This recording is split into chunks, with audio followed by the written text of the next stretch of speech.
इस्तीफा दो। को तो नीचता की हद कहेंगे। अंग्रेजों से भी क्रूर सरकार है। जब महात्मा गांधी जी अनशन पर बैठे थे तो भी अंग्रेजों को झुकना पड़ा, लेकिन ये भाजपा सरकार सत्ता के नशे में चूर है। नमस्कार, मैं दीपक चौधरी और आप देख रहे हैं आज के समाचार। आज दिन भर की सबसे बड़ी और अहम खबरों के साथ देश दुनिया की हर महत्वपूर्ण अपडेट आपको दिखाएंगे, सबसे पहले और सबसे सटीक। इसलिए आप मेरे साथ वीडियो के अंत तक बने रहिए। चलिए, इस वक्त की सबसे पहली बड़ी खबर आ रही है दिल्ली से। सुप्रीम कोर्ट के जाने माने वकील बलराज मलिक जी मीडिया के द्वारा बता रहे हैं, सुप्रीम कोर्ट ने और सुप्रीम कोर्ट के वकीलों ने देश के प्रधानमंत्री नरेंद्र मोदी जी को बताया है, आज तक देश में इतना धोखेबाज प्रधानमंत्री कोई नहीं बना है। सुनिए आगे और क्या कहा है बलराज मलिक जी ने। नरेंद्र मोदी के बारे में सुप्रीम कोर्ट और देश के वकीलों का मानना है कि फ्रॉड प्राइम मिनिस्टर देश में कभी नहीं हुआ। इसे बहरूपिया, इसे षड्यंत्रकारी, और किसान तो पूरे देश के कह रहे हैं ये हत्यारा है, और देश के लोग बोलने की आजादी जो कम हुई है, लोग कह रहे हैं आतंकवादी है। वकील साहब ने प्रधानमंत्री नरेंद्र मोदी जी के बारे में गलत कहा है या सही कहा है, इस पर आपकी क्या राय है? आप अपनी राय कमेंट में जरूर लिखें। वहीं आम आदमी पार्टी के राज्यसभा सांसद संजय सिंह जी एक जनसभा को संबोधित करते हुए भारतीय जनता पार्टी के बारे में मंच से कह रहे हैं, भारतीय जनता पार्टी के लोग देश को अनपढ़ रखना चाहते हैं, ये नहीं चाहते देश के युवा शिक्षा पढ़ें। चलिए पहले सुनते हैं संजय सिंह जी को। संजय सिंह जी क्या बता रहे हैं? ये भारतीय जनता पार्टी के लोग अनपढ़ है, गंवार है, जाहिल है, और हिंदुस्तान को जाहिल और गंवार बनाना चाहते हैं। हम उसके खिलाफ लड़ाई लड़ने के लिए तैयार हैं। ये मैं आपसे कहना।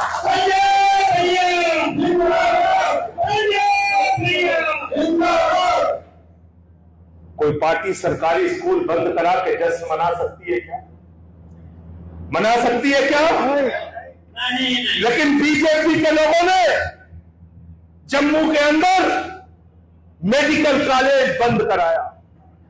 मेडिकल कॉलेज बंद कराने के बाद ढोल लगाना लेके अपने घरों से निकले, ढोल पीट रहे थे। लोगों ने पूछा ढोल क्यों पीट रहे हो? बोले अरे लड्डू खाओ, लड्डू लड्डू। बोले लड्डू क्यों बांट रहे हो? अरे बोले मेडिकल कॉलेज बंद हो गया, मेडिकल कॉलेज बंद हो गया, लड्डू बांटो, लड्डू बांटो।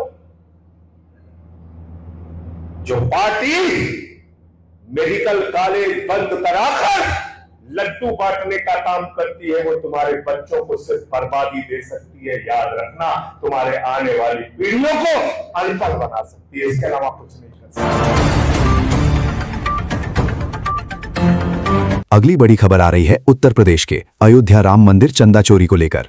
करणी सेना के अध्यक्ष अभिनव सिंह जी का कहना है, अगर भगवान राम के साथ धोखा हुआ तो देश प्रदेश से भाजपा की सरकार दूर चली जाएगी, ये सरकार कभी नहीं आएगी। सुनिए आगे और क्या कह रहे हैं अभिनव सिंह जी। राम के साथ जो लोग गलत करेंगे, अभी करणी सेना के साथ साथ हम भगवान राम के महाराणा प्रताप के वंशज जिंदा हैं। सरकार फैसला कर लेगी तो ठीक, नहीं फैसला लेने में हम लोग सक्षम हैं। हमारे बाप दादाओं की ये जागीर है, अयोध्या कोई लेके नहीं आया था। और भगवान राम के साथ अगर छलावा हुआ तो भाजपा बड़ी दूर चली जाएगी, सत्ता में आप दोबारा नहीं आएंगे।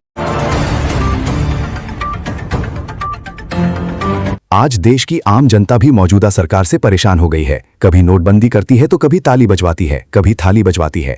इस पर देश के आम लोगों का क्या कहना है, सुनिए जरा। कभी कहते हैं कि सोना ना खरीदो, कभी कहते हैं कि पैदल चलो, कभी कहते हैं कि ताली बजाओ, कभी कहते हैं थाली बजाओ, कभी कहते हैं दिए जलाओ। अरे भाई साहब, ये देश को क्या नौटंकी समझ रखे हैं? एक व्यक्ति के मूर्खता भरे फैसलों की वजह से पूरा देश बर्बाद हो रहा है।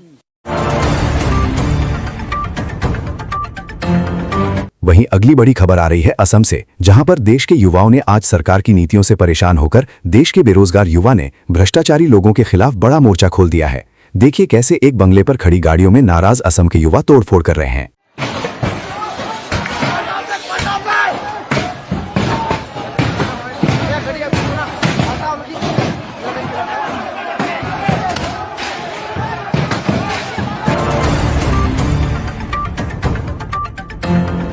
सरकार की नीतियों से नाराज होकर आज स्वर्ण समाज के लोगों ने भी आवाज उठानी शुरू कर दी है। देखिए कैसे स्वर्ण समाज के लोग एकजुट होकर सरकार के खिलाफ और देश के प्रधानमंत्री नरेंद्र मोदी के खिलाफ नारे लगा रहे हैं।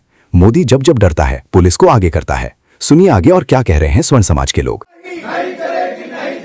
मोदी जब जब डरता है, पुलिस को आगे करता है। मोदी जब जब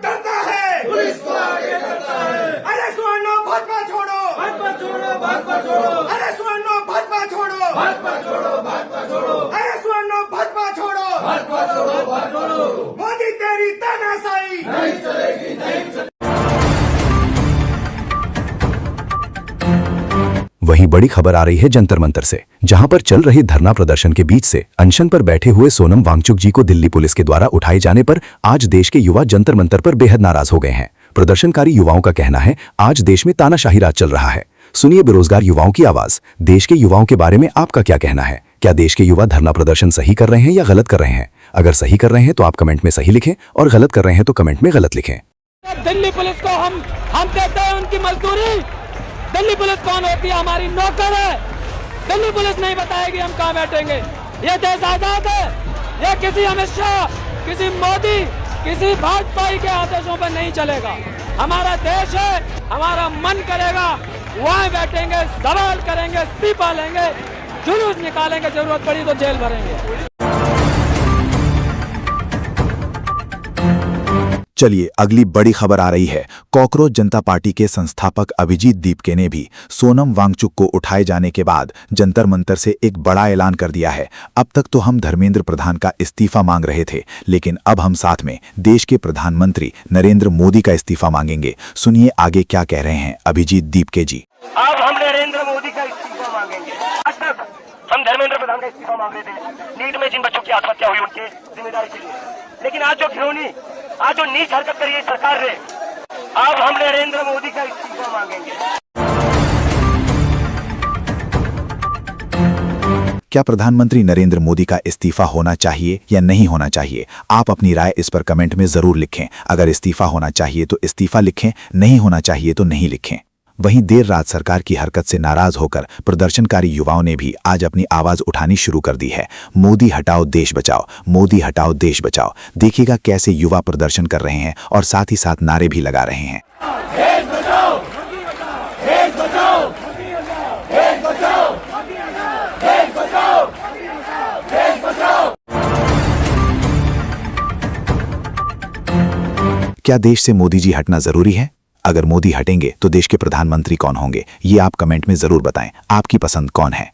वहीं अगली बड़ी खबर आ रही है उत्तर प्रदेश के सहारनपुर से, जहां पर असदुद्दीन ओवैसी जी ने एक जनसभा को संबोधित करते हुए गठबंधन के पूर्ण तरह से दरवाजे खोल दिए हैं। सुनिए असदुद्दीन ओवैसी की गठबंधन के बारे में इशारे ही इशारे में क्या कह रहे हैं। असदुद्दीन ओवैसी की बात से आप कितने सहमत हैं? अपनी राय जरूर बताएं। आज सहारनपुर की मुबारक सरजमीन में खड़े होकर कह रहा हूं, मैं आज भी उत्तर प्रदेश में दोबारा बीजेपी की सरकार ना बने, मैं अलायंस करने के लिए तैयार हूं। मैं आपके दरमियान में खड़े होकर कह रहा हूं, मैं भी नहीं चाहता कि दोबारा बीजेपी की सरकार बने,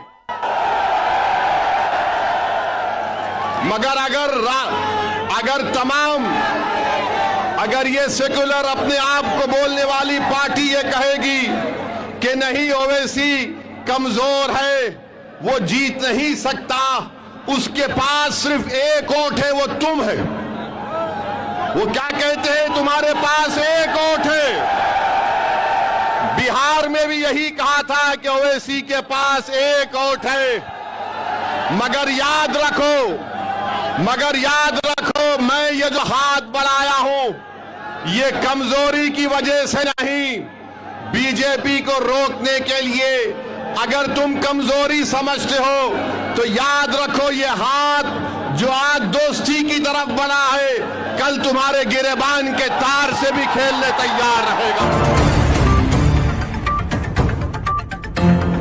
नगीना लोकसभा के वर्तमान सांसद और आजाद समाजवादी पार्टी के प्रमुख चंद्रशेखर आजाद जी आज देश में चल रही मौजूदा सरकार और प्रदेश में चल रही सरकार के बारे में मीडिया के द्वारा क्या बता रहे हैं। सरकार डेमोक्रेसी की किस तरह से लूट मचा रही है, सुनिए चंद्रशेखर आजाद जी को।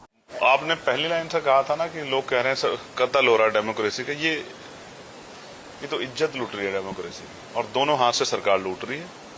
चुने हुई सरकारें गिराना, लोगों को, विपक्ष की पार्टियों को प्रलोभन देके तोड़ना, ईडी सीबीआई इनकम टैक्स का डर दिखाना, इससे ज्यादा और डेमोक्रेसी की हत्या क्या देखेंगे आप। ये वही भारत है जिसके लिए देश के वीर सपूतों ने बलिदान दिया, क्रांतिकारियों ने, और आज ये कहां खड़ा है सरकार की वजह से देश देख रहा है। जो भी चंद्रशेखर आजाद जी के साथ हैं वो अभी वीडियो को लाइक शेयर जरूर कर दें। राम मंदिर चंदा चोरी को लेकर अयोध्या से बड़ा खुलासा, जहां पर अयोध्या के संतों ने बताया है 45 दिन में 70 बार चोरी की गई है। देखिए कैसे आज प्रदेश की सरकार और केंद्र की सरकार से साधु संत भी आज नाराज हो गए हैं। जब भगवान राम को नहीं छोड़ा तो ये किसी को नहीं छोड़ेंगे। सुनिए आगे और संतों का क्या कहना है। मोहम्मद गौरी ने महादेव को लूटा और इन डुप्लीकेट कालनेमियों ने राम को ही लूट लिया। मोहम्मद गौरी ने 17 बार आक्रमण किया था और यहाँ सीसीटीवी कैमरा बता रहा है कि 45 दिन में 70 बार इन लोगों ने चोरी की है। अगर आपको वीडियो पसंद आई है तो वीडियो को लाइक करें, शेयर करें, साथ ही साथ चैनल को सब्सक्राइब करके बेल आइकन को ऑल नोटिफिकेशन पर प्रेस कर लें। ये थी देश दुनिया की सबसे बड़ी खबरें। मेरे साथ वीडियो के अंत तक बने रहने के लिए आपका बहुत बहुत धन्यवाद। मैं दीपक चौधरी और आप देख रहे थे आज के समाचार।